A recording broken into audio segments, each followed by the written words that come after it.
যে সকল পুলিশ অফিসাররা শিক্ষকদের গায়ে লাঠি চালানোর মতো দৃষ্টতার পরিচয় দিয়েছে, আজ সন্ধ্যার মধ্যে তাদের বিরুদ্ধে ব্যবস্থা গ্রহণ করতে হবে।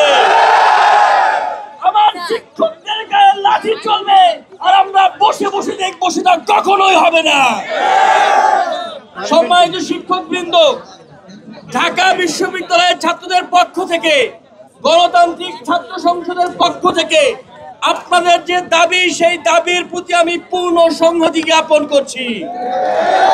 একই সঙ্গে আপনাদের প্রচেষ্টার মাধ্যমে আমরা ছাত্ররা এতটুকু বড় হয়েছি, বিশ্ববিদ্যালয় পর্যন্ত এসেছি।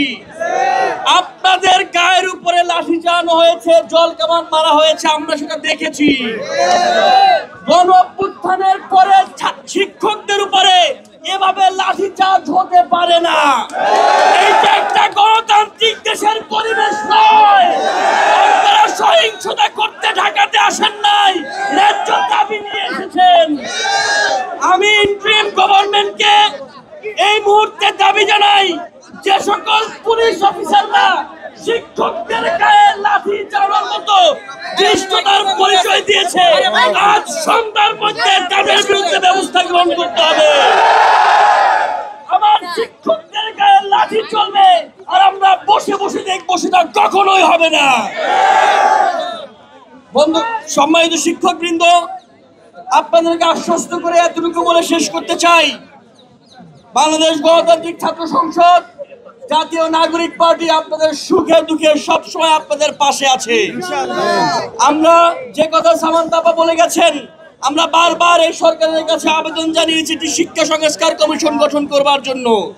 আপনাদের যেমন করে শিক্ষার সমস্যা আছে, আমরা যারা ছাত্ররা আছি, আমরাও শিক্ষার ক্ষেত্রে অনেকগুলো সমস্যার সম্মুখীন হই। সবগুলো সমস্যার সমাধানের জন্য একটি শিক্ষা সংস্কার কমিশন গঠন করা দরকার। দিন দিন আপনারা এরকম রাস্তায় নামবেন, দিন দিন আমরা রাস্তায় নামবো, এটা বাংলাদেশের পরিবেশ আর হতে পারে না। সুতরাং আজকে আরো একবার বলে যাচ্ছি, এতগুলো কমিশন হয়েছে, কিন্তু যে ছাত্রদের রক্তের উপরে পা দিয়ে ইন্টারিম গভর্নমেন্ট ক্ষমতায় বসেছে, সেই ছাত্রদের আর তার শিক্ষকদের সমস্যা সমাধানের জন্য শিক্ষা সংস্কার কমিশন গঠন করতে হবে। আপনাদের দাবির প্রতি পূর্ণ সংহতি, হামলার নিন্দা জানিয়ে এবং আপনাদের সঙ্গে সকল ন্যায্য দাবির সঙ্গে থাকবার প্রত্যয় ব্যক্ত করে আমার বক্তব্য এখানে শেষ করছি। আসসালামু আলাইকুম।